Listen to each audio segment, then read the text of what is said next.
Okay, right now, time to talk about this week's biggest brand stories with Tony Chapman, friend of our show, also host of the Chatter That Matters podcast. Good morning, Tony. Happy Friday. Happy Friday. I think we should win that house and move the whole Brand Matters studio in there. Yes. Let's do that. So. Okay, let's start buying tickets. Tonight's the absolute deadline. But we're talking brands this morning, Tony. The Gap, Gap International, they're rebranding here. What do you make of this? Because they used to be such a dominant player in retail. Mm-hmm.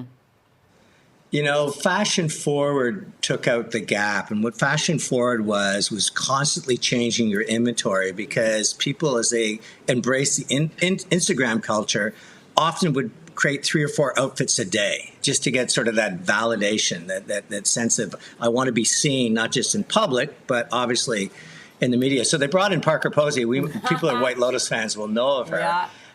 Interesting ad for me because to me she's kind of that character like Catherine O'Hara or Tina Fey that you have to find a role for her, and Tina Fey just writes her own roles, but she comes out in this ad and I watched it a couple of times and I can tell you something, she's very talented, but the problem sometimes when you put all your attention on the celebrity, I couldn't remember one of the outfits. And I watched it twice and I said, what am I really looking at? And what I was looking at is sort of this great dance number, lots of energy, but it didn't, I would have rather seen her do this whole thing through a Gap store than where she did it, because I'm not really buying the brand. And I think Gap is really desperately trying to say, we have everyday affordable, but we also have fashion forward.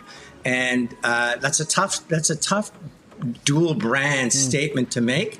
And again, with her, very talented ad. But once again, if you have a celebrity, make sure that spotlight doesn't just shine completely on them. And I think with this ad, it does. Looks like a Fat Boy Slim video. Yeah, for sure. It would have been better if she did her White Lotus voice. And it was like, Tony, I can't believe you criticized my dance moves. If I don't wear the Gap, I'm going to die. Sorry. We'll take one of the rooms in the house and turn it into a commercial production. There it is. Yeah, exactly. Let's keep that going. Yeah, for sure. Okay, and Tony, let's talk about, Canada and U.S. brands from a travel perspective. We know there's a heavy buy Canadian, travel Canadian sentiment here. But how does the U.S., how do places in the U.S., Detroit, I don't know, border cities kind of market themselves to make travel appealing for Canadians again?